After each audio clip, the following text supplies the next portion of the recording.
Hey, everybody, what's going on? What's hot? What's hip? What's happening? What is shaking on your Thursday night? Hope you're having a good one. Tonight, I'm going to tell you all about the Cleveland torso murderers. Now, murderers, more murders, or we'll get to the bottom of it all. It's kind of confusing. Luckily, though, no one in tonight's program will have been beaten with a cane. Good news there. Hey, Diana O'Brien is with us. We haven't seen her in a while. We hope her health is doing well. Rumpled Trenchcoat, Columbo podcast. If you're not checking that out on YouTube, you are really, really missing out. What you do is you go there, you get the name of an episode, then you go watch the episode on Tubi, and then you listen to it's a process, but it's worth it. Tim Jenkinson has joined us, says it looks like I had a good day. Well, you know, Liverpool dropped 3 against Man City, so that makes me very happy. But it's brutally cold here in Dallas-Fort Worth. And there's a guy whose car broke down right in front of the place here. And that car doesn't have a muffler, and they've been working on it. And Julian Caesars, were those torsos steaming? Were they Cleveland steamers? Those torsos? I don't know. Diana Bryan saying hi to everybody. We do have the most cheerful chat room on the internet. And while you're all here, please, I don't ask for much. If you could like, share, subscribe, retweet, notification bell, especially those likes on YouTube, and subscribe. Doesn't cost you a penny, and it helps us with the algorithm, the almighty, all-powerful, all-seeing algorithm. Plus, we have super chats and memberships. We love it when you do that because it helps pay the bills around here.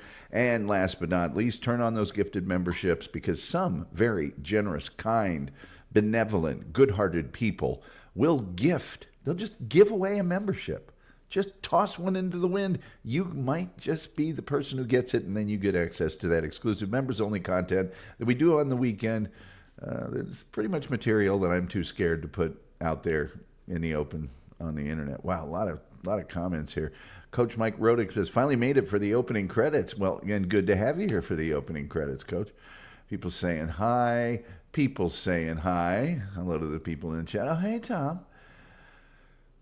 73 Caddy Daddy 93, who I will heretofore call Caddy Daddy, says hi to Rumpled Trenchcoat. People saying hi. People saying hi. People saying hi. People saying hi. People saying hi. People saying hi. People saying hi.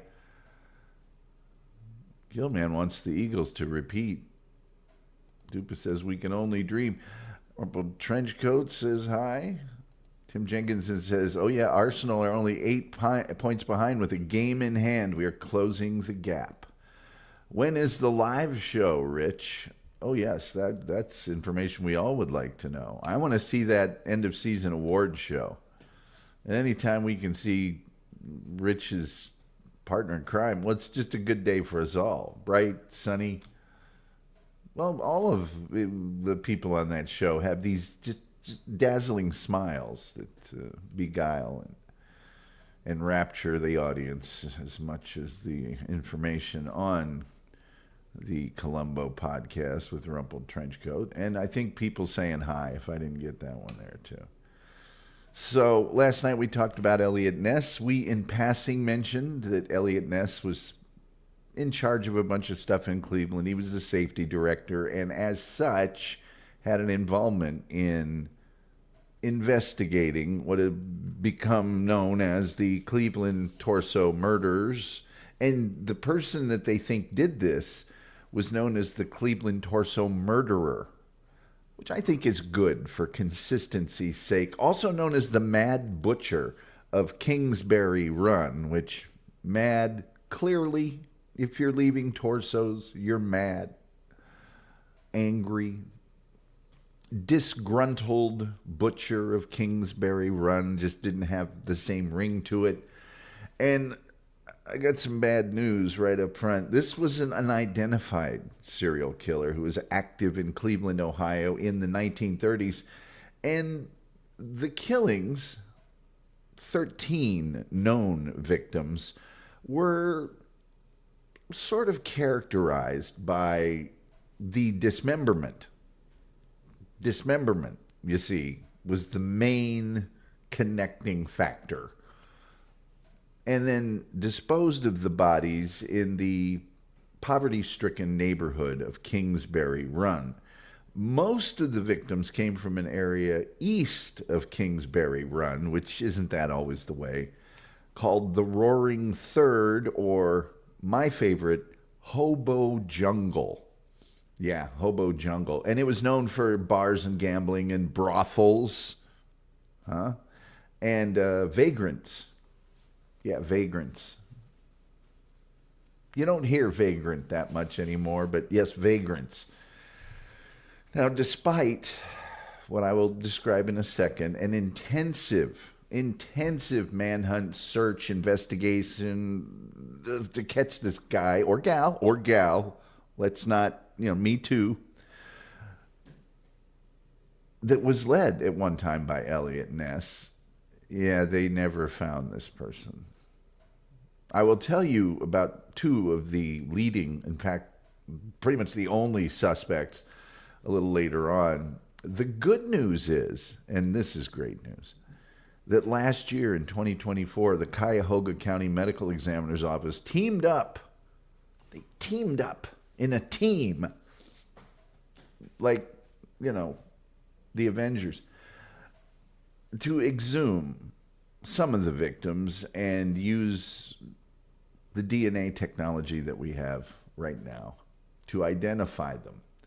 So, yeah. Oh, by the way, here's a picture of, the authorities at the time.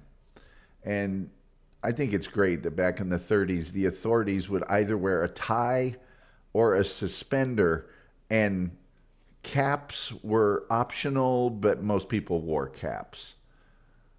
They really wore the caps a lot. You had to have a cap. And I like it that they rolled up their sleeves, not just rhetorically. They really rolled up their sleeves. Okay, now the official number of murders here is 12. Although recent research has shown there could have been as many as 20 or more. The 12 known victims were all killed in a 3-year period between 1935 and 1938. Some investigators, including the lead detective at the time, Peter Marilow, believed there may have been 13 or more victims in the Cleveland, Youngstown, and Pittsburgh areas between the 1920s and the 1950s. Now, two very strong candidates for addition to the official tally were an unknown victim nicknamed Lady of the Lake and a dude named Robert Richardson. Lady of the Lake was found in 1934. Robert Richardson was found in 1950. So, yeah. The victims of the torso murderer were usually drifters. Drifters. Where did they get these terms? Whose identities were never determined, although there were a few exceptions. They did identify some of these people, like this fella here. Yeah, Edward Andrassy. They identified him. Lucky fella. Florence Palio, and possibly Rose Wallace. By the way, here's your good friend Rose Wallace. Nice sketch. They didn't even have a picture. But you know what? Did they really need a picture? Because, yes, they took death masks. I said it, death masks of some of these folks. And that's what you get there with a death mask. And they didn't even take really good care of the death masks. And then that's just insulting. It really is. Andrassy and Palio were both identified by their fingerprints, while Wallace was tentatively identified via her dental records. Victims appeared to be lower class and, I would say, lower income. These could have been very high-class people. Class and income, because you can be classy and not have a penny in your pocket. So anyway, they were very easy prey during the Great Depression. Many were known as the working poor, who had nowhere else to live but ramshackle shanty towns or places called Hoovervilles. And Hoovervilles were common in all the big cities and even in small towns. They were basically little tiny huts and things that were just sort of cobbled together. They were shanties. They were not permanent structures. They were just, cardboard box, whatever. They were named that way because Herbert Hoover, the president of the United States, was blamed for the economic conditions of the Great Depression. And these were in an area called Cleveland Flats. The Flats now is kind of an upscale gentrified area in Cleveland. So there you are. And now for those of you who have just always dreamed of having your chat put up with the death mask on this program, your dreams are about to be answered. Tim Jenkins says that Torso Tom is a better name for him. Well, I don't know about that. Why drag me into it? I didn't get my coffee today. Yes, that's why he was the Mad Butcher. He was just angsty, a little testy. The testy Butcher of Kingsbury. It just doesn't have the same ring to it.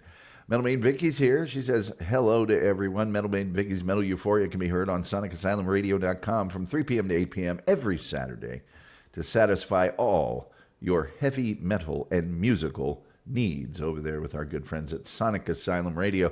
Rumpled Trenchcoat says, hi, Vicky. People saying hi. Unlucky for number 13. Yes. Imagine the insult added to injury, Diana, of being victim number 13. Even it might not have even been your favorite number. People saying hi. And Caddy Daddy says, welcome to the hobo jungle. We got lots of meat. Welcome to the Jungle was a sort of the intro song for one of the, professional, slightly, soccer teams I played on. Anyway, Julian Caesar says, in the hobo jungle, the lion sleeps tonight. Yeah. Yee-dee-dee-dee-dee. Away, home away. Rumpled Trenchcoat says, the Suspender Squad. Yes, call the Suspender Squad. We're on it. The Suspender Squad. Filmed in color. The Mad Butcher is a killer album and a song by the metal band Destruction. Hey, Metal Maid Vicky with some metal tie in there. Dupa says, Vicky from the 80s? Oh boy, people know the band Destruction. Terry Nee says, what's in the water in Cleveland? Well, there's a red road rising across the Cuyahoga River. Randy Newman, roll on, Big River, burn. Yeah, the Cuyahoga River would catch on fire for a long time. It was very polluted. It would catch on fire. On fire. Let's see here. Rumpled Trenchcoat. Yeah. Listen, pal, are you a vagrant or a drifter? Or are you loitering? Say, Mac, move it along, you vagrant. Tim Jenkins says drifters because it's hard to swim without any limbs. Oh, yes, that's a guy named Bob because all he can do is. Caddy Daddy says dude was padding his stats with tomato cans. It's like a pitcher. Like a pitcher who just got called up from the minors. Dupa says, Ropa, listen, pal. Say. I always like watching movies from the 30s. Say. Rumble Trench goes, well, Dupa, the chief asked me to stop calling the suspects fella, Mac, Bub. Bub is a real good one. Listen, Bub. I've got 1 million of those. And by the way, I use them on people. As a matter of fact, the wolf is here. He and I often say, listen, fella. People saying hi. Very understandable. Yeah. I love the Suspender Squad, though. In fact, I'm putting them up on the screen again. The Suspender Squad. A Quinn Martin production. Eliot Ness and his men gave way to a much superior force called the Suspender Squad. That should be a yeah, that should be a sort of a sequel show to The Untouchables, the Suspender Squad. Anyway, I'm not early, but still happy to be here. We're so happy that you are here, Doc. And thank you for using the the H2BH designation. Middlemaid Vicky saying hi. Julian Caesar says, if I get serial killed and someone makes a death mask of me, feel free to publish it here on this show. Well, of course, that's what they're for. And by the way, it's never too early to create your death mask. If you'd like to get a start on it, I'm sorry, I shouldn't be laughing at any of this tonight. Not one thing. It should be somber and serious. But you can just, I think in Boy Scouts you can get a merit badge for creating your death mask. Why wait till the last minute? That's, although, an interesting conversation to have with the mad Butcher of Kingsbury Run. Hey, okay. I see you've got the bone saw, but listen, do you have any paper mache or perhaps some modeling clay? You can show my torso from the waist up. Hey, now. Doc says the urge to sing In the Jungle is just a whim away, a whim away, a whim away, a whim away, a whim away. Julian Caesar says, Doc, you win. People are laughing. People are complimenting others on their equally morbid black humor. Dupa says, Suspender Squad needs to be a T-shirt. I think it's, I don't think you can roll your sleeves up with a T-shirt, but I can see him doing it. More like a T-shirt tank top. I refuse to call it by the culturally offensive name. A Quinn Martin production, yes. At the end, where they put the Mark IV on with the chisel, it's a bone saw. Well, I try. Somber, seriously funny. Well, it could be both things. Doopadoo says, I really didn't expect to get giddy while watching the Cleveland Torso Murders episode. Well, you gotta laugh because otherwise you'd cry. Now, this fella here, would you like to see? Oh, here's the museum. Here's the museum for the Cleveland with more than one death mask, I might add. The Cleveland torso murderer. Say what you want about him. Despicable, yes. Ghastly, of course. Diabolical, certainly. But consistent to a fault. Because this person always beheaded. I mean, beheading, that was a layup. I mean, he was going to do that every time. Or she. But then often dismembered the victims, occasionally severing the victim's torso in half, or just for,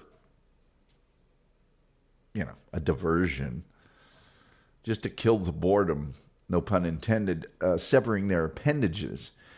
In many cases, the cause of death was the decapitation, which is never good. Bactine, a Band-Aid, not going to take care of decapitation. And it would either be the decapitation or the dismemberment itself. Most of the male victims were relieved of one of their most prized bodily digits located in the groin region. Some victims showed evidence of chemical treatment being applied to their bodies, which caused the skin to become red, tough, and leathery, which, you got to get some lotion on that. Many were found after a considerable period of time following their deaths, occasionally in excess of a year, in an era when forensic science was largely unheard of. These factors further complicated identification, especially since the heads were often undiscovered. So, they couldn't find the head. During a time of the official murders, 1935 to 1938, Eliot Ness, leader of the Untouchables, was serving as Cleveland Public Safety Director in a position of authority over police department and ancillary services, including the fire department. Ness contributed to the arrest and interrogation of one of the prime suspects, Dr. Francis Sweeney, and personally conducted raids into the shanty towns of Cleveland and eventually burned them down. Yeah, he burned them down. He burned down all the shanty towns. And his reasoning for doing this was to catalog fingerprints so they could identify any new victims. As you remember from yesterday's exciting program about Eliot Ness, he had that mentor up there at the University of Chicago that was pushing for more professional and scientifically, forensically advanced ways of conducting police work. So he wanted those fingerprints, and so to get possible victims out of the area, he burned all the shanty towns down, saying, "Get out of here, you bum, you vagrant, you stew bum." He figured if they're not there, they can't be dismembered, which, is, I guess, technically true. 4 days after he burnt these shanty towns down, Eliot Ness launched an equally draconian practice where he personally dispatched 6 two-man search teams into a large area of Cleveland, stretching from the Cuyahoga River to East 55th Street to Prospect Avenue, under the, it was subterfuge. He said that he was conducting city fire inspections, but they were really searching for more bodies. While the search never turned up any new or incriminating information that could lead to the arrest and conviction of the torso murderer, it did focus the public's attention on the terrible conditions in the downtown area. Teams uncovered hundreds of families living in hazardous fire traps without toilets or running water. And that brought about a whole bunch of social reform by accident. Yeah. At one point, the torso murderer taunted Eliot Ness by placing the remains of 2 victims in view of his office at City Hall. Yeah. The man who Eliot Ness believed to be the killer would later also give him the business, if we're going to be using 30s parlance, give him the business by sending him postcards. I don't have any of the postcards here. I wish I did, so I could tell if they were good postcards. Yeah. Most of the researchers of this horrible, horrible thing that happened, by the way, here's another fine victim for you to look at. Most of the researchers consider there to be 12 victims, although some have counted as many as 20 or 40. Evidence suggests that a woman dubbed the Lady of the Lake could be included. There was a second victim who was also considered in 1950, named Robert Robertson, due to the fact his head was also cut off in a manner very similar to the confirmed victims. Only 3 victims were positively identified. The other 10 were 6 John Does and 4 Jane Does. By the way, if when you're born they name you John Doe or Jane Doe, I would not predict a bright future. It just seems like people with that name. Exhumations of identified victims started in August of 2024, like I mentioned earlier. So they're trying to identify those people. This fella here, who we'll call Eddie, Edward Andrassy, was 29 years old, and he was discovered in, wait for it, a gully at the base of Jackass Hill. I'm not making this up. At the base of Jackass Hill, where East 49th Street dead ends in the Kingsbury Run, his head was discovered buried near the rest of his body, which was found to be deprived of that very coveted by all men of their own groinal region thing. And all he was wearing was socks, which is never a good look. Guys, look, I don't care if you're dating a girl that likes a lot of air conditioning or maybe keeps the temperature down in the wintertime, or even if you're the person who does that, take off the socks. It's just not classy. The autopsy stated that Andrassy was decapitated in the mid-cervical region with a fracture of the mid-cervical vertebrae. The coroner also noted he had rope burns around his wrists. Cause of death, of course, decapitation, hemorrhage, and shock. He'd been dead for 2 to 3 days. And at one time, he'd been an orderly in the psychiatric ward at the Cleveland City Hospital. However, at the time of his death, he was unemployed and had no means of financial support. A John Doe was found, who they called John Doe 1. And then there was this lady, I showed her to you earlier, Florence Palillo, or Palillo, if you're Hispanic, but I don't think this lady was. She was 44 years of age. She was found dismembered and had been wrapped with paper and packed into half-bushel baskets. But her head, not so much found, ever. The autopsy report stated that her cause of death was a slit throat. But due to the lack of a, head, the coroner could not definitively rule her death a homicide. Let's get to some of your comments, shall we? Because there's a lot of them. There are a lot of them. Wow. There's so many of them here. A lot of people have urged me to not read so many of the comments. And we may do that at some point, to stimulate the super chats. But right now, so many of these comments are really funny that we have to. Starting with Doc Torn. Anybody else hungry? Rumpled Trenchcoat says, the torso murderer was pretty lazy if he left the heads on. Yeah, that's just poor form. It does not demonstrate mastery. Rumpled Trenchcoat says, oops, my bad on the beheading inaccuracy.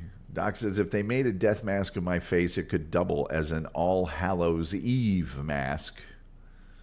Yes, a museum. Yeah, the museum dedicated to well, I think it's more dedicated to the murderers than the killer, since they never found the killer. Metal Mean Vicky says, or remember this one? Brought to you by Dicker and Dicker of Beverly Hills. I do, and I also remember Botany 500.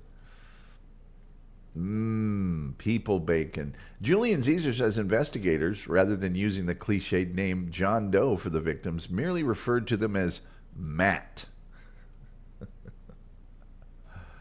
Sweeney? Guilty.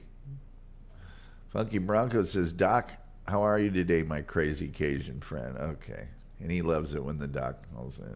He's in love with Doc and the wolf. Julian Caesar says, fun.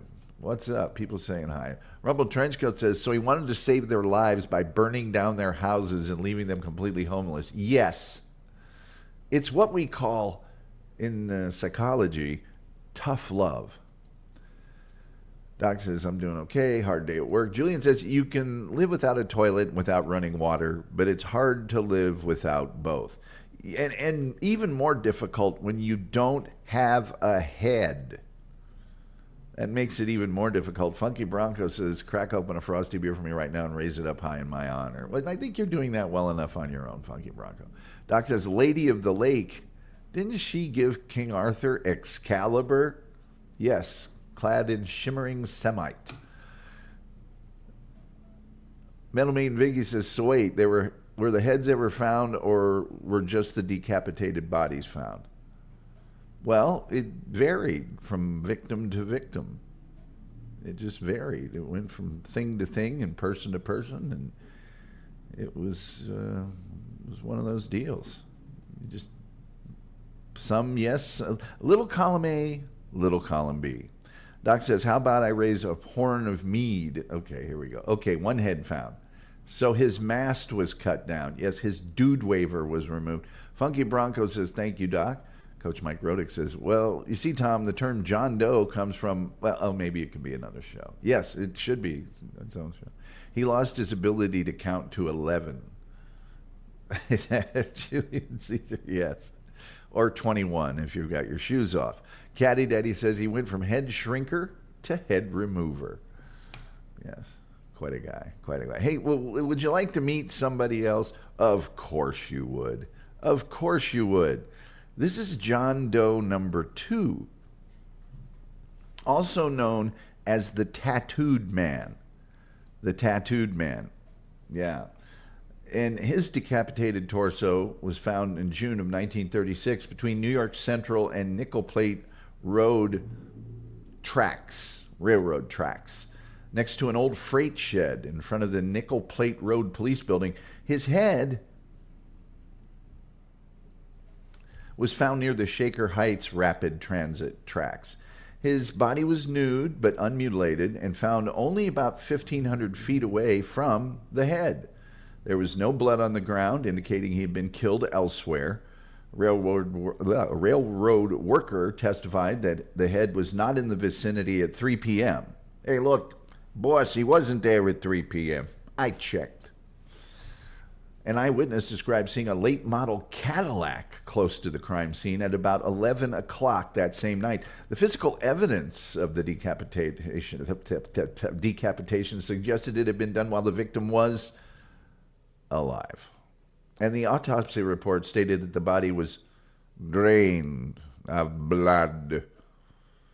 The head had been cut off between the first and second cervical vertebrae. There was no evidence of drugs or alcohol in the victim's body, and nothing to suggest that he had been tortured or bound before killed. John Doe II had 6 tattoos, hence the nickname the Tattooed Man. And really, that in today's world would make them super easy to identify. I mean, they would eventually identify him from the tattoos. There was another John Doe that was found very decomposed and decapitated of a white male, John Doe number 3. Yeah. And this, by the way, was the first victim that was found far away from Kingsbury Run. Is found on the west side of town, so far away from his normal stomping grounds. John Doe number 4 was a homeless person, and a homeless person discovered, well, they didn't so much discover John Doe number 4 as they discovered 2 halves of a male torso and lower legs floating in a stagnant pool near East 37th Street while waiting for a freight train, because hobos did that. I'm imagining that he had a stick with a bandana that had all of his food and belongings in it, and they searched for the rest of the body. They never found it. A blue work shirt covered with blood was found wrapped in newspaper along the bank of the creek where the body was found, and a fire crew dredged the water in the creek to find more parts, but they never found any. The head was never found. The body was never identified. Oh, by the way, the victim's kidneys and stomach were removed, as were his, do I have to say it again? His prized bodily digit. Yeah. Now, for those of you wanting equality in our society, and who doesn't, they finally got a Jane Doe. Jane Doe number 1, just the upper portion, not the rest, just the upper portion was washed up on Euclid Beach on 156th Street. The legs and arms and the head were never found, and because they were less buoyant than the torso, and they may have sunk to the bottom of the lake. They don't know. So they found the upper portion of the torso, and then like 3 months later, they found the lower half of the torso, and they could, like a Lego, they could piece it to, yeah. And on a roll, this is Jane Doe number 2 right here. Yeah. It's just a tragedy they didn't take better care. But Jane Doe number 2 who was found rotting in a burlap bag along with a newspaper. She was found in June of 1937, but the newspaper was from June of 1936. And it was just like a partial skeleton and rotting human flesh. It was decapitated, missing a rib, and she was tentatively identified as 40-year-old prostitute Rose Wallace. Rose Wallace. But that couldn't be confirmed. Incidentally, Rose Wallace vanished from the same bar as Francis Palillo. They were the last place either of them were seen. And that couldn't be confirmed that it was her at the time. But officially, it's Jane Doe number 2. But they're pretty sure it's Rose Wallace. John Doe number 5 was then found, upper portion of a man's torso wrapped in a burlap sack for chicken feed, plus his 2 thighs, no wings, just the 2 thighs. I'm sorry, it was a chicken thing. And they were found floating in the Cuyahoga River in the Cleveland Flats, just below Kingsbury Run. The head, as well as the internal organs within the abdominal cavity and the heart, were never found. That's John Doe number 5. Jane Doe number 3, woman's leg was found in the Cuyahoga River. A month later, 2 burlap bags, and he really got on a burlap bag kick around this time, containing a woman's nude bisected torso, thighs, and feet, were discovered floating in the river to the east of the West 3rd Street Bridge. As her head and her arms were never found. She was the only victim to have, drugs, morphine in her system. Jane Doe and John Doe, Jane Doe the 4th, John Doe the 6th, were found, and they were found on the same day. Dismembered body found in a dump by men combing for pieces of scrap metal, a common pastime during the Great Depression. Body of a woman was wrapped in rags, brown paper, and cardboard. Uncharacteristically, the head and hands were found with the rest of the body. Victim's head had been disarticulated at the level below the 3rd intervertebral disc, and that was Jane Doe the 4th. On the same day, the body of John Doe the 6th was discovered at a nearby location. His head was severed from the body, and his remains were never identified. Coroner ruled the cause of death undetermined, although he noted probably a homicide. Well, give that guy a raise. Probably a homicide. Or one of the worst shaving accidents ever known to man. Oh, brother. I tell you what. I got to find some of your comments to read here. Let's see. Let's just see. Don't bother with the comments, Tom. They're in bad taste. Well, that's why I bother with them.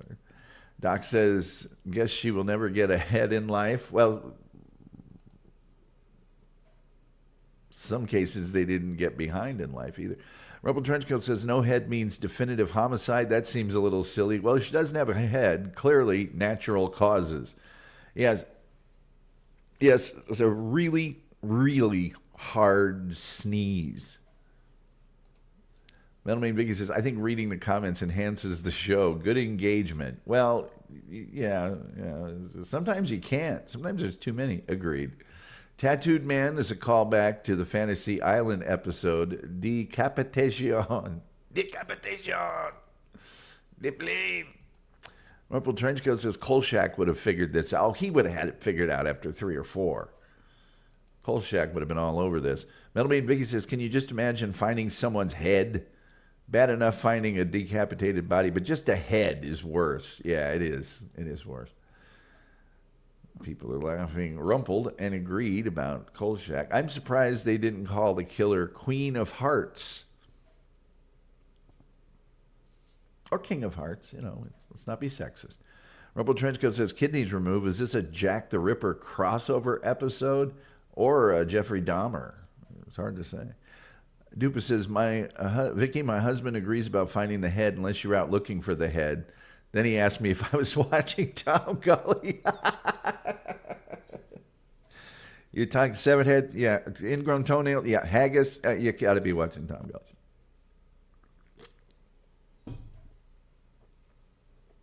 That is hurtful and fills me with pride at the same time.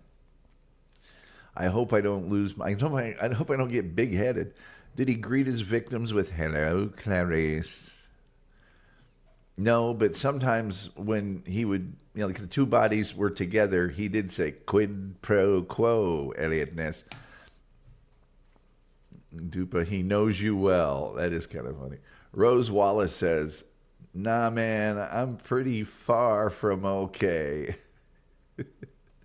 I got the chicken joke down. Thank you. I'm glad somebody did.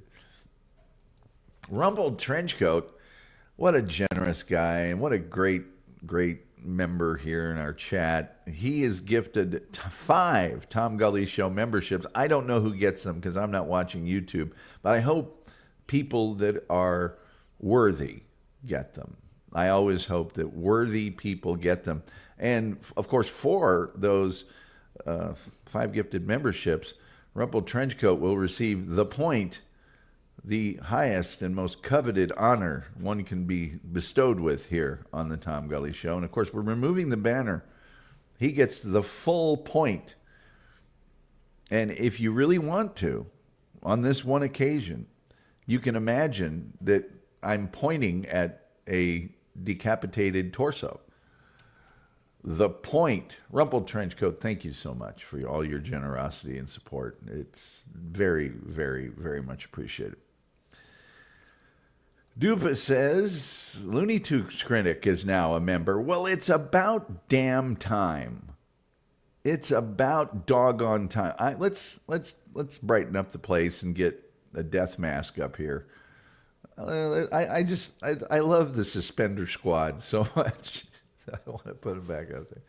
We love the Looney Tunes Critic. Rumple, people saying hi. Or he sneezed really, really hard. That's what I said. Gilman says, hey, Vicky, great to see you in the chat. People saying hi. Diana O'Brien says, just for reference, the burlap bag, I'm not knowing what that would be, Tom, being a UK person. Oh, Diana, burlap is a very... It's a bag that they would put like potatoes in or grain or something. It's a bag made of a somewhat sturdy but very rough and loosely weaved cloth. It's not so loose that a potato skate, but it's just roughly weaved. So it's kind of disposable. It's a little bit disposable, but kind of also reusable. It was to hold grain, potatoes, carrots, something. That's what burlap is. Doc says the haggis episode was fun. I enjoyed it too. Everyone wants more head, but this is getting really ridiculous. Hacka. Coach receiving praise for his joke. Middleman Vicky says, hey, Gilman, thanks. Gilman says, Tom, we need you to check your birthday. You could be the killer. You look good for 120 years old. Well, thank you. Dupa says Suspender Squad would be a great band name. Well, yes, and they'd all have to wear suspenders. They'd all have to wear suspenders. Speaking of the lady of the lake, excuse me. The lower half of a woman's torso, thighs still attached, but amputated at the knees, washed up on the shores of Lake Erie, just east of Bracknell. In September of 1934, a subsequent search yielded only a few other body parts. The head was never found. She was nicknamed, and this is a possible victim. They didn't say this is definitely this guy, which is just stunning to me for reasons I'll tell you about. Beyond the no head, severed torso, all that stuff, you would think it would just be, oh, of course. Apparently not. She was nicknamed Lady of the Lake. She had an abdominal scar from a likely hysterectomy, which was common and made it more difficult, not easier, to identify her. After she was found, several people reported seeing body parts in the water, including a group of fishermen who believed they'd seen a head. Anything biting? Just a head. Lady of the Lake was found virtually in the same spot as Jane Doe number 1. Both victims had on their skin a chemical which was believed to have been lime chloride. Without a twist, by the way. It is supposed that the killer meant to use a quickening lime to decompose the bodies quicker, but mistakenly used lime that would preserve the bodies instead. And why she's not definitively a victim, I have no idea. It occurred during that 1935 to 1930, well, maybe it was earlier. It occurred during the time-ish, and all the other, I just don't know why they didn't say, oh yeah, he definitely was, excuse me, Robert Robertson, and this one's from 1950. He was 41, and they thought he'd been dead 6 to 8 weeks, and I love this. He appeared to be intentionally decapitated. This was not one of those accidental decapitations. It sometimes happens around the house with household appliances. And so that fit the profile. He had been separated from his family and not spoken to them in quite some time. He had an arrest record. He was an alcoholic and just a ne'er-do-well kind of guy. Despite the widespread newspaper coverage of this, detectives at the time treated it as an isolated crime. Many speculate that they didn't want to stir up more talk of the Cleveland torso murders and kind of forget that happened. So between 1921 and 1942, 9 people, 8 of whom were unidentified, were found dead and dismembered in swamps around the train yards near Pittsburgh. And they think these may be related murderers. These were called the murder swamp killings, which, come on. Why would you even go near a place called Murder Swamp? I wouldn't. That's me. The almost identical similarities between the Pittsburgh victims to those in Cleveland, both of which were directly connected by a Baltimore and Ohio railroad line, were enough to convince Cleveland investigator Peter Merlo that the Pittsburgh murders were related. Headless body of an unidentified male found in a boxcar in Newcastle, Pennsylvania. The 3 headless victims were also found in boxcars near McKees Rocks about 4 years later. All bore similar injuries to those inflicted by the torso murderer. Dismembered bodies were also found in the swamps near Newcastle between 1921 and 1934 and between 1939 and 1942. So many people believe that these were also perpetrated by the same villain. I'm going to only just mention this. I'm not going to get too deeply into, well, I'll just go ahead and tell you about it. There's a murder that we could cover on this show called the Black Dahlia. And it was very famous because it happened in Los Angeles to kind of this woman that was a starlet, or just she was kind of just like a good-looking chick that hung around movie people. At any rate, the torso murderer allegedly in December of 1938 sent a letter to Eliot Ness claiming that he had moved to California and killed a woman there and buried the head in Los Angeles. And in this letter, he referred to himself as DC, or Doctor of Chiropractic, and an investigation uncovered animal bones. A decade later, this confession resulted in authorities considering the possibility that the torso murderer had some connection to the Black Dahlia case, in which the bisected remains, and there's pictures of this. You can actually see the pictures where she was found. The bisected remains of 22-year-old Elizabeth Short were found in the unfinished Leinert Park housing development of Los Angeles in 1947. Both Short and the torso murder victims had been thoroughly cleaned after death, and a butcher knife was believed to have been used in both cases. However, Short was not decapitated, and it took place a near decade after the letter was received by Eliot Ness. Aside from circumstantial evidence and speculation, there's really nothing concrete to connect Short to the torso murderers. And by the way, the Suspender Squad was very unimpressed by this information because there was no river for them to dredge. So there you are. There you are. Julian Caesar says burlap is made of hemp yarn, basically the roughest cloth you can get. Rumpled Trenchcoat says the Suspender Squad, in color. Part of the NBC movie wheel, along with Hat Harbingers and Spats McKenzie and Heck Ramsey. Doc says, almost forgot. Congrats on the Eagles winning, Dupa. Diana O'Brien says, my birthday tomorrow. Well, Diana O'Brien, for that, we're giving you the point. That's a birthday celebration point. People saying happy birthday, people saying happy birthday, people saying happy birthday, people saying happy birthday, and people saying happy birthday. Middleman Vicky says intentionally as opposed to those random unplanned decapitations. Yeah, well, you know, I got out a butter knife and we were drinking. Things got out of control. People saying happy birthday. Save yourself. Go ahead without me. Doc says, not to be confused with your local plague doctor. Caddy Daddy says, Elizabeth really short after he was done with. Gilman says, if you're a female, would you rather have your demise at the hands of the Torso Killer or David Parker Ray, the Toy Box Killer? Yeesh. That's a tough choice. I would almost say, I'm not going to say what I would say. Why should I influence people? Reasonable people can disagree. Diane O'Brien says, Doc, Freya blessing is happily received. I'm glad to be alive and kicking. It's been a bumpy chemo ride. I know, Diana. We hope you're getting through that as best you can. And we're all thinking about you, and we're all hoping for the best. Anyway, Julian Caesar says, YouTube must have me on a Watt list. They keep removing my extremely appropriate comments. They do it to me. Julian Caesar, they remove my comments as spam. Me, the guy who owns the channel.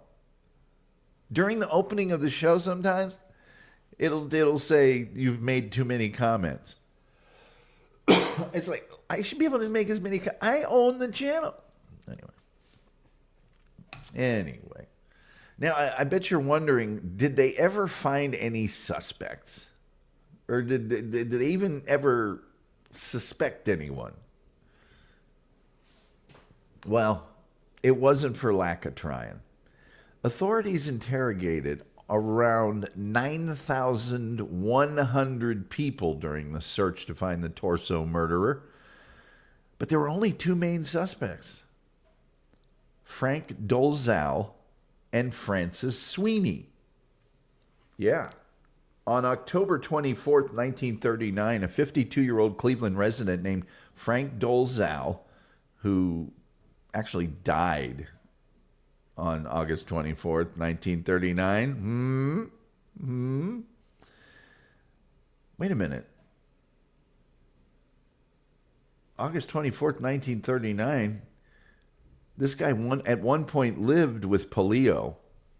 He lived with this lady and also had connections to Andrassy and Rose Wallace. So he knew all three of them kind of. He had connections to two of them, but he lived with her. Good old Francis Polio. He was arrested as a suspect on August 24th, 1939.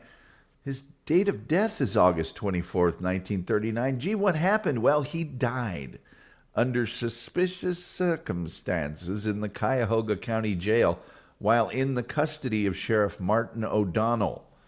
Dolezal was later posthumously exonerated of involvement in the Torso slaying. So apparently they just said, and you know, maybe homeless people palled around back then, you know, like you do, right? Now, the other lead suspect was a doctor, Dr. Francis Frank Sweeney, and he died in 1964. He was a veteran of World War I, who was part of a medical unit that conducted amputations in the field, and at one point suffered nerve damage from a gas attack.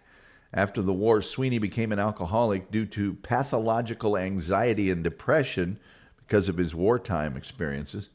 His heavy drinking began in 1929, and by 1934, his alcoholism led to a separation from his wife. Now, Sweeney, He was personally interviewed by Eliot Ness. And before the interrogation, Sweeney was found to be so intoxicated that he was held in a motel room for 3 days until he sobered up. Dry up. Get off the sauce, rummy. Under questioning, he is said to have failed to pass 2 very early polygraph machine tests. Both tests were administered by polygraph expert Leonard Keeler, who told Ness that Sweeney was the culprit. Ness apparently felt there was little chance of obtaining a successful prosecution, though, especially as Sweeney was the first cousin of one of Ness's political opponents, U.S. Congressman Martin L. Sweeney, who had hounded Ness publicly about his failure to catch the killer. So Ness thought, okay, this guy's been hassling me about the fact we haven't caught the killer. It's going to look bad if I arrest his cousin and say he did it. We probably can't make that stick. After Sweeney committed himself to an institution, there were no more leads or connections that police could assign to him as a possible suspect.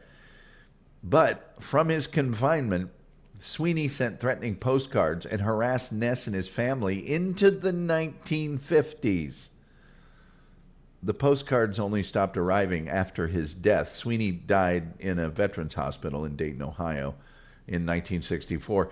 While Sweeney's considered a viable suspect, the evidence against him was purely circumstantial.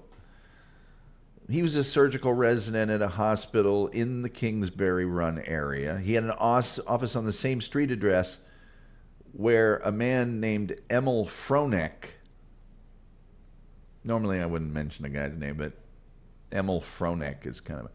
Anyway, he claimed that a doctor had tried to drug him in 1934. Upon finding the victim with drugs in her system and looking through buildings, it was found that Sweeney did have an office next to a corner in the area where Fronek suggested he had been drugged. Sweeney would practice in the morgue, which would have been a clean and convenient location to kill victims. There was a guy named Willie Johnson who committed a similar murder in June of 1942, but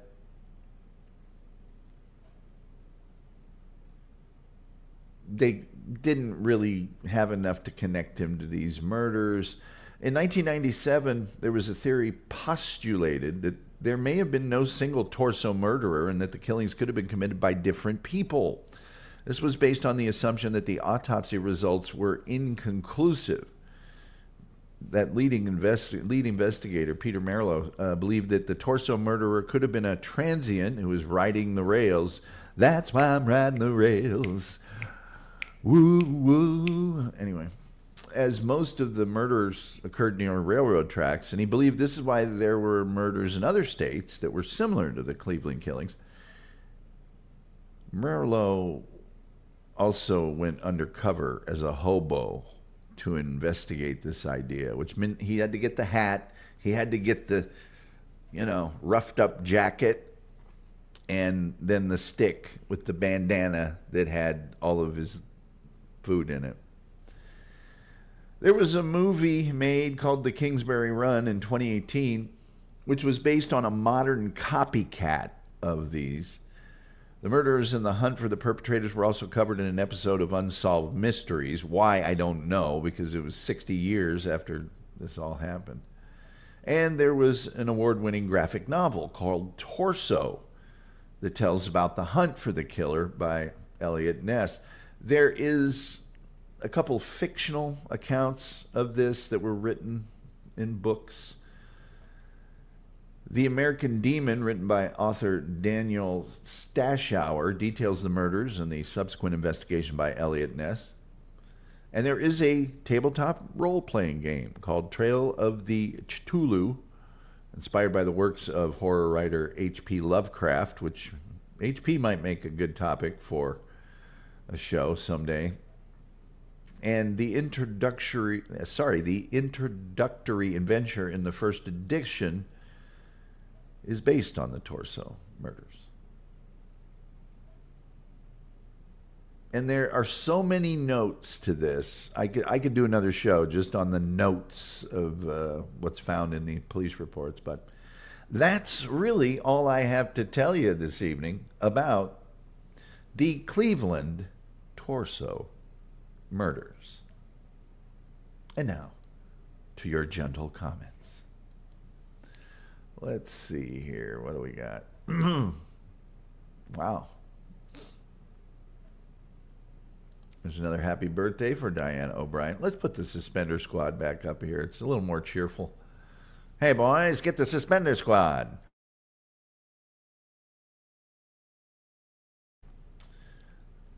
Can't be too social on social media. I know. Rumpled Trenchcoat says, the old kill 12 other people to cover up for the one you really wanted to kill trick. Yes, that'll throw him off the scent. Julian Caesar says, Rumpled, that was considered the motive in the DC sniper shootings. Metalman Vicky says, side note to Rumpled, I left a comment in the Short Fuse episode, not sure if you saw it. Rumpled Trenchcoat says, geez, really, Julian? That is terrible. Terrible. We could do the DC snipers. I got one here. Rumpled Trenchcoat says, oh, thank you, Vicky. I'll check it out. I'm so glad you made it that far. Metal Main Vicky says, enjoying the episodes and your show very much. It is really a great show. I love listening to it. Watch, listening, whatever. Thank you, Metal Main Vicky, with the various emojis. Doopa says, Gilman, if you were a female, who would you rather have? My answer, neither. Or some would say neither. Doc says there was an English barber named Sweeney. On a side note, would anyone care for a meat pie? The demon butcher of Fleet Street. Agreed, Dupa. Caddy Daddy says, I shouted out, who was the torso? When after all, it was you and me. Enjoying the Cleveland torso murders through the magic of rock and roll music. David Ray Parker was the worst, in my opinion. The Toolbox Killer was, I think they would have been worse. Newest episode out, by the way, Lovely But Lethal, with a nice Vincent Price tribute toward the end. Vincent Price. I don't think those Dr. Phibes movies get the props that they deserve. I really don't. Dr. Phibes, those were great movies. Oh, Caddy Daddy is a new member. Well, thank you, Caddy Daddy. And, of course, for that, you receive the point. Hey, Hepcat, thanks a lot and welcome aboard. And thank you for your support and advice on the show in general and enthusiasm. It's very much appreciated. Diana O'Brien says, thanks for the birthday wishes. All got to go now. Sleep is calling me. Get some good sleep, Diana. And we are always thinking about you. We do shout outs all the time. And we just love you to death. So thank you. Dupa says David Ray Parker was caught and a woman beat him in the end. With a cane? With a cane? We love beatings with canes around here. Good night, Diana. Dr. Phibes movies, very underrated. Julian Caesar says, I'm not familiar with much true crime stuff, but I'm fascinated by the Adelson Markell case in Florida. That is a bizarre one. I don't think she had anything to do with it. I think the mom did. I think the brother did. I don't think she did. Doopa says, Diana, thanks for joining us tonight. Yes, Diana, thank you. And get well soon, Diana. Please, please. Point taken. Point taken, says Caddy Daddy. Thank you, Caddy Daddy. Caddy Daddy was concerned about my comments section and also had some other advice. Please, don't hesitate. Give me some more if you want. I don't care. Julian Zita says, I agree with you, Tom, regarding Adelson. Yeah, I'm that mother. Ooh, what a piece of work she is. By the way, phone lines are open at 972-994-6822. And we are still accepting super chats. We are still accepting memberships. We are still accepting gifted things and things. I'm just going to go ahead and put the phone line number up there. Let's see here. Diane O'Brien is giving the power bicep muscle symbol and the smile. That's the way, I like it. Whoa, we are really, we've run so late today. A lot to cover with the Cleveland torso murders. Tomorrow we're going to have overrated, underrated, which I'm sure will be a almost negligibly viewed episode. I'm trying so hard to make overrated, underrated work, and it's just not. Just not happening. That's why I do it on Fridays, because nobody watches on Friday anyway, and I can use that as an excuse, a viable out, a plausible deniability, if you will.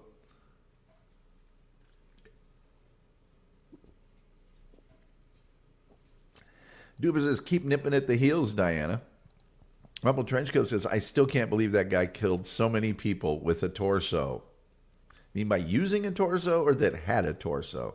Because really, it would be easy to be frightened of this guy or gal if you had a torso or a head. It seems like that's what he went for. Dupa says, nippin'. It's like a soap opera, Dupa.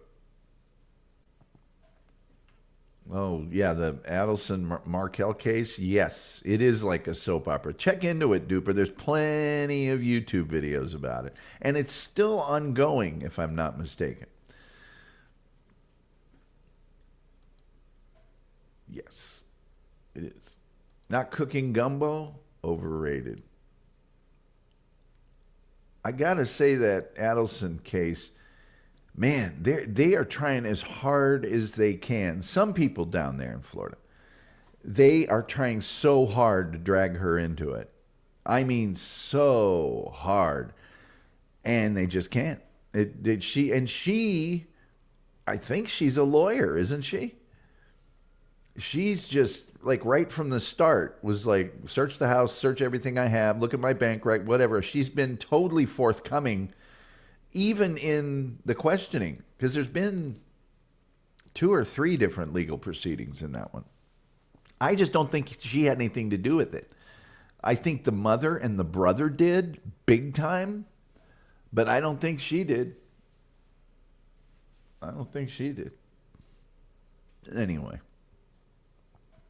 I'm not going to do that one because it is very, very true crime, but mostly because it's not completed yet. There's plenty of shows covering that one. And you know, remember the guy, what was his name? Chris? The dude that killed his wife and his little girls and put the little girls down in the oil tank out in Colorado. Chris, what's that dude's name?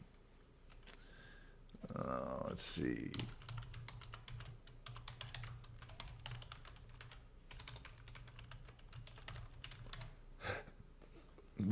Chris Watts. The girlfriend in that one. There are some people, and she's been completely exonerated a million times, but there are some people that are just absolutely dead set on she knew about it, she had something to do with it. It just absolutely driving me crazy. Absolutely driving me crazy.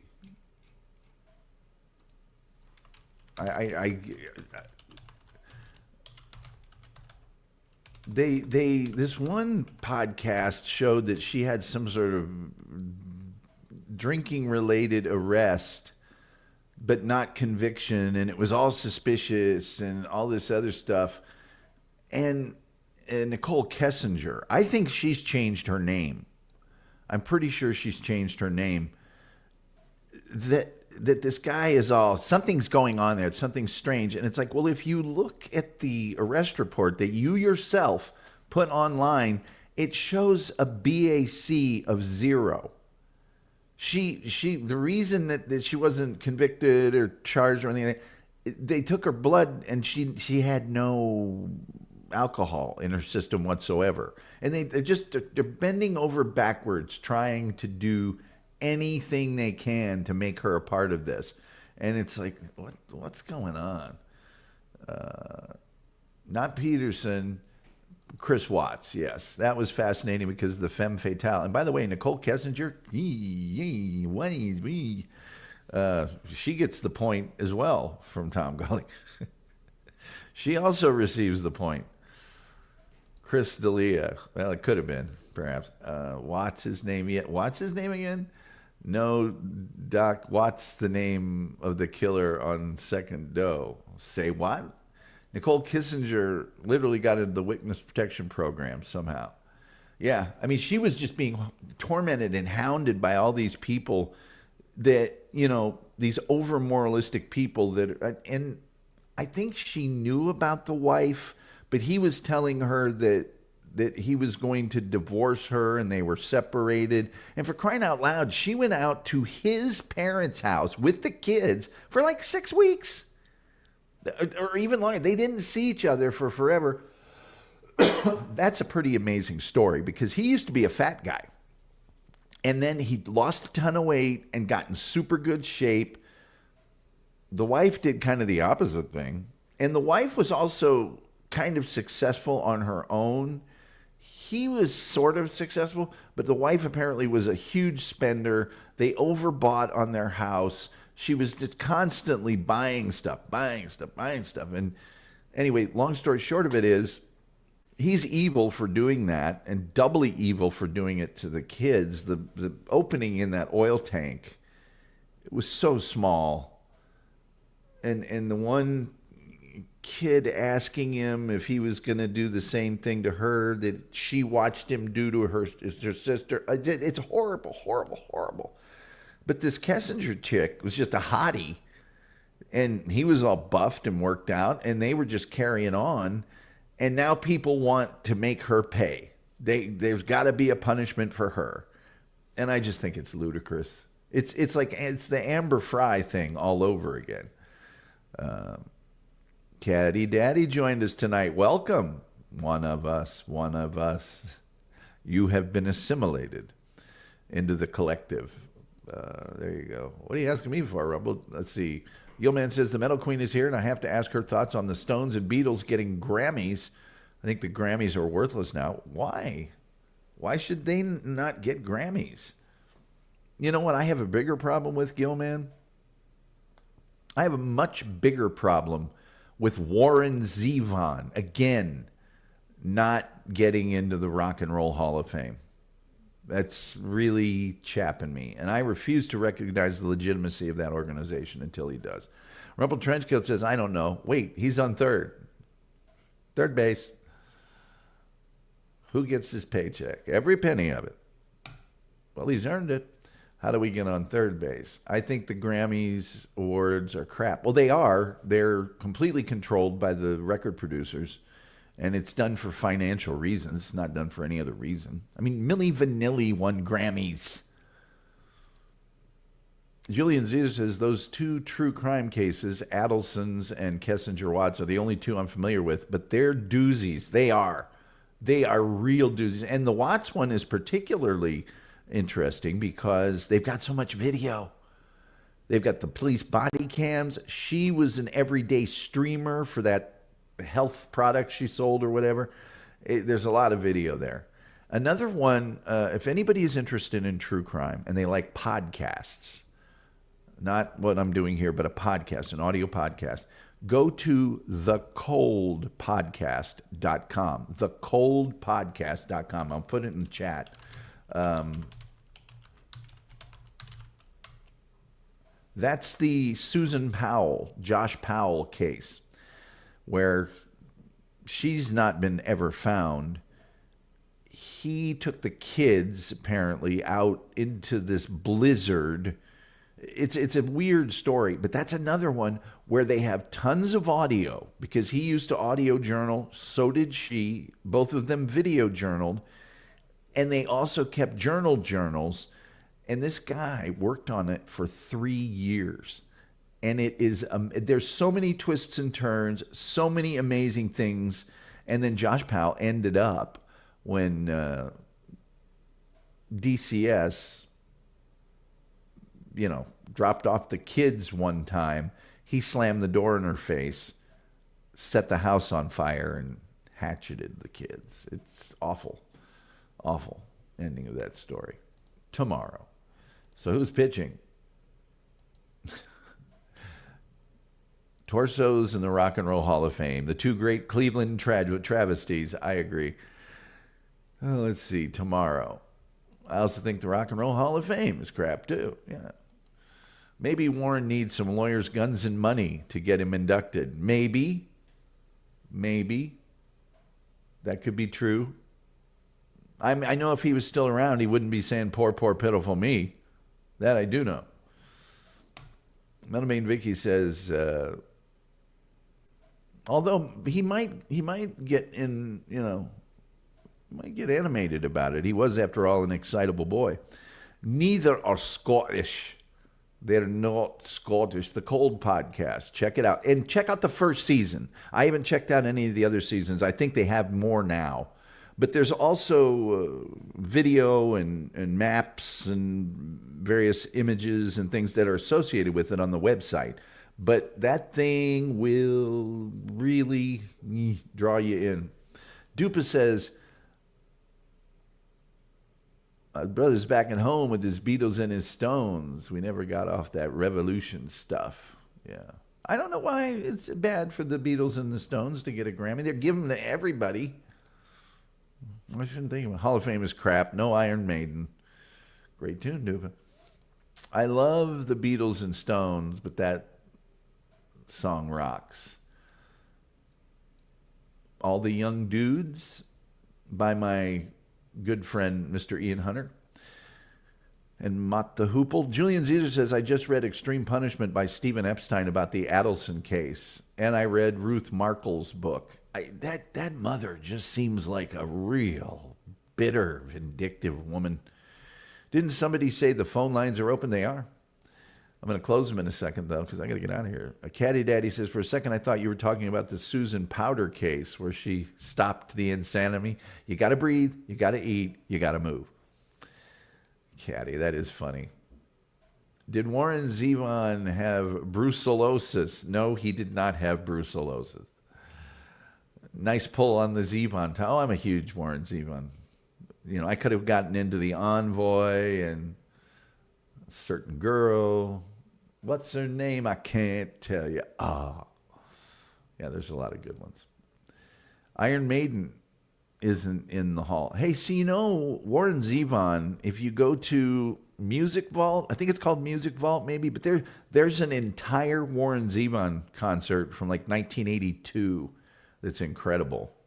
Hall of Fame. No, they're not. They're not in the hall. All right, closing up the phone lines. We're shutting them down. Shutting down those phone lines, ladies and gentlemen. Oh, we just shut them down. Shutting them down. Julian, Hall of Fame. David Hasselhoff isn't in the Hall of Fame. What BS. What was this big hit? I forget what it was. Maiden has been on the ballot but didn't get the votes. St. Warren Zevon's been on the ballot once.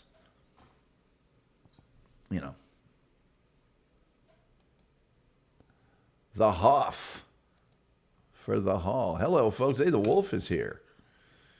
I just don't understand what the criteria for the Rock and Roll Hall of Fame is. I really don't. And I don't understand why you wouldn't put as many people as you could in the Rock and Roll Hall of Fame. It's not like the Baseball Hall of Fame where you can look at statistics and there's kind of a good barometer. Rock and Roll Hall of Fame, if you go by record sales, I suppose that would be one way to do it, but we all know that record sales don't indicate how influential a band was. And then you've got the one-hit wonders and things like that. People saying hi. Don't hassle the Hoff. David Hasselhoff, not in the Rock and Roll Hall of Fame. He is in the eating a sandwich off the floor while drunk Hall of Fame, though. That he is. Doopa-doopa-doo says Warren Zevon not in the Hall of Fame is a crime. It is. It is. And watch that last appearance on Letterman. That's some amazing television there, I'm telling you. It's not for jerks. Yeah, you can't be in the Rock and Roll Hall of Fame if you're a real jerk. By the way, the Cleveland torso murderer, guy was a real jerk.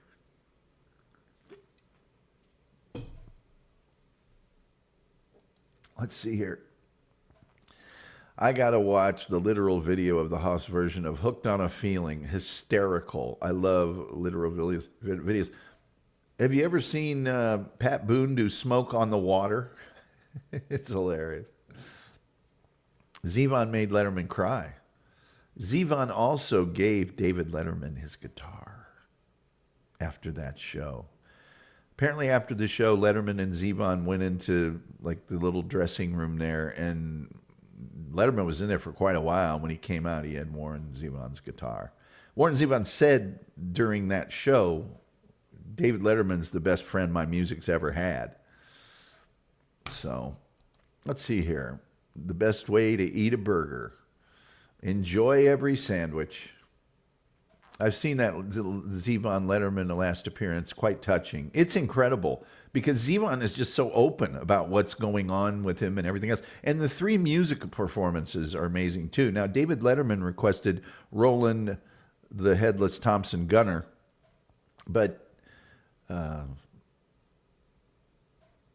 he also performed one of my favorites of his, which was Mutineer. Love that song. So... not cry, but tear up. Yeah. Doc says, oh, so I'm not the only guy who ate a sandwich off the floor while fit chased. Yes. Why did Zevon make Letterman cry? Well, Middleman Vicky, and you can find this online, Warren Zevon, quite famously, knowing he was going to die, he had a terminal diagnosis for a certain variety of lung cancer, appeared on Letterman. Now, Warren Zevon many times filled in as the leader of the band when Paul Schaefer had other commitments. And so they knew each other quite well. Everybody at the show knew him quite well. David Letterman was a huge fan of his music. And so knowing he was going to die, he came on David Letterman's show and talked about it and his career and certain other things, and then did a performance. He was the only guest that night, and it is on YouTube, and you can watch the whole thing.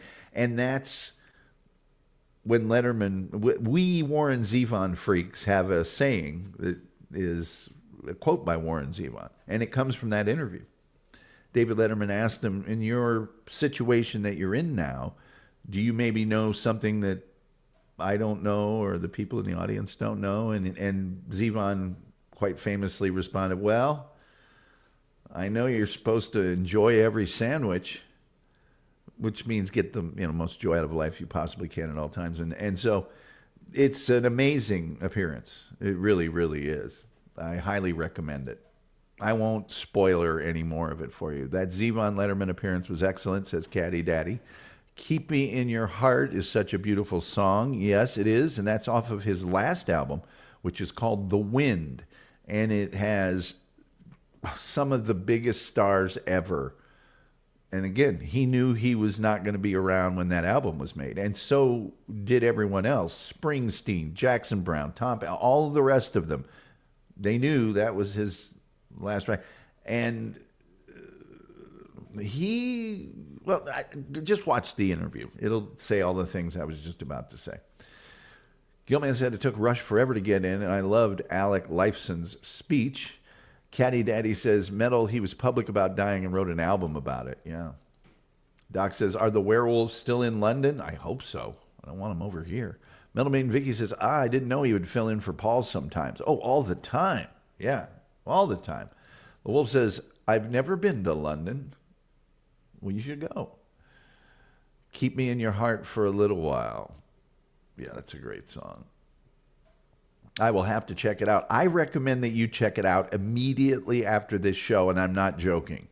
I am not joking. It is truly amazing. Just type in Zevon Letterman final appearance, and it'll come up.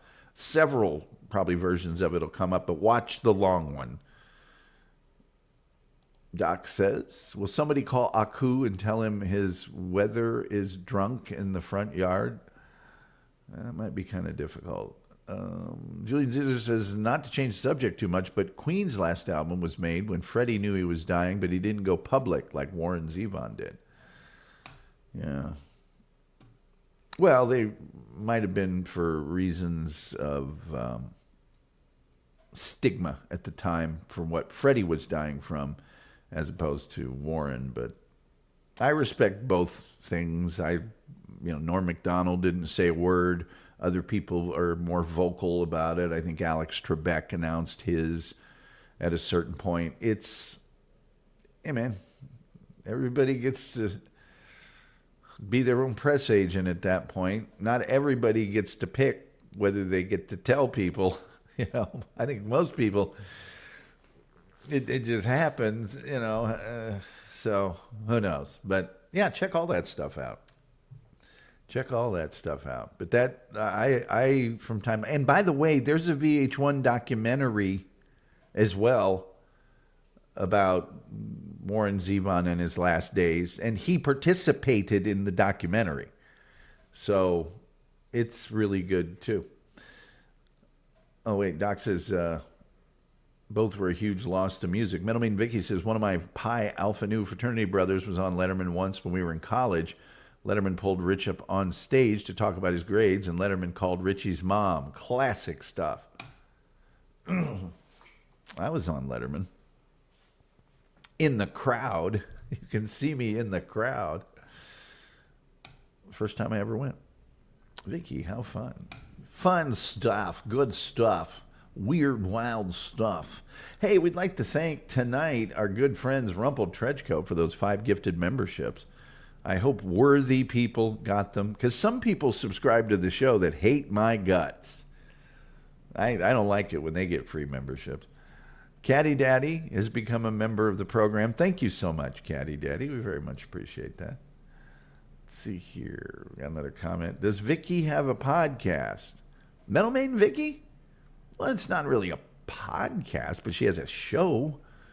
It's a great show. It's a big show. Metal Maiden Vicky's Metal Euphoria. You can find it at SonicAsylumRadio.com.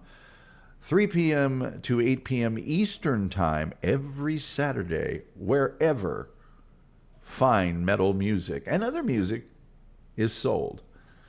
So it's not technically a podcast, but she gives you 5 hours of blockbuster entertainment every single weekend. But you have to go to the website, which I'm going to put in the chat right now. It's got an incredible chat room.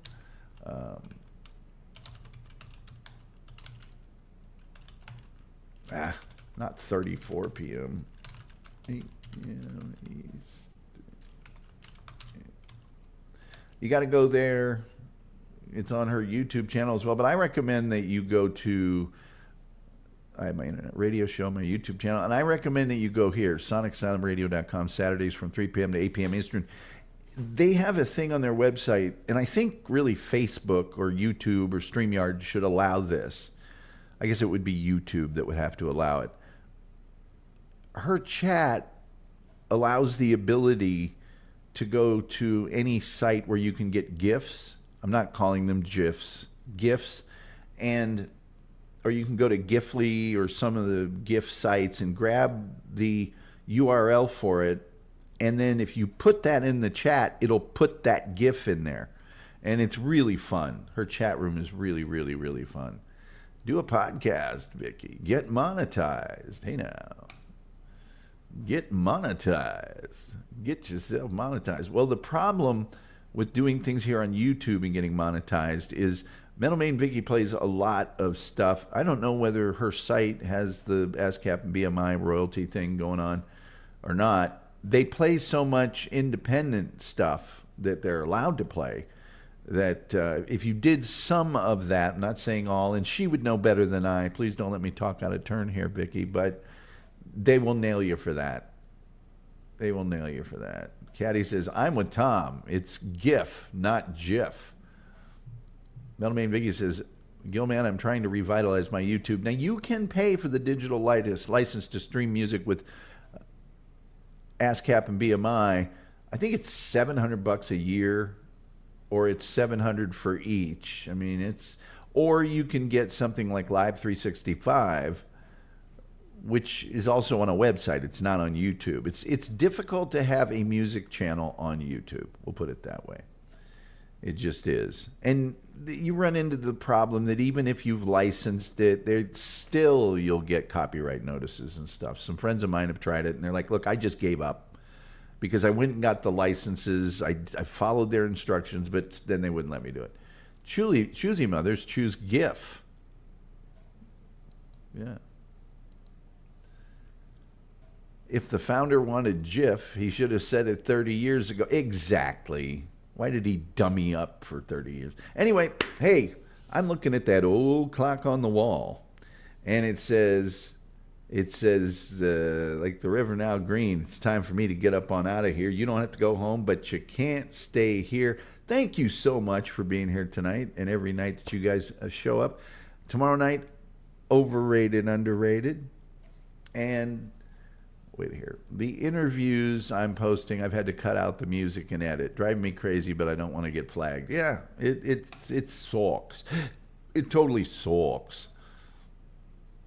But the interviews are so good, it's worth it. Metalheads are loyal and would just love to hear stories. I think that's true. But I think if you're doing stuff on Saturday and you turn her show on, you're really going to love it. You're going to love it. I loved you.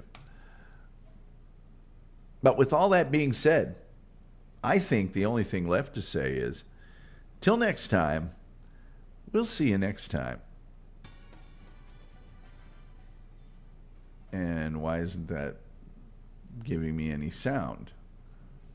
That's just not cricket. I'm not hearing. Are you guys hearing the sound for this? I'm not hearing any. What the heck's going on here? Oh. Sorry, I got to press the play button. That's stupid.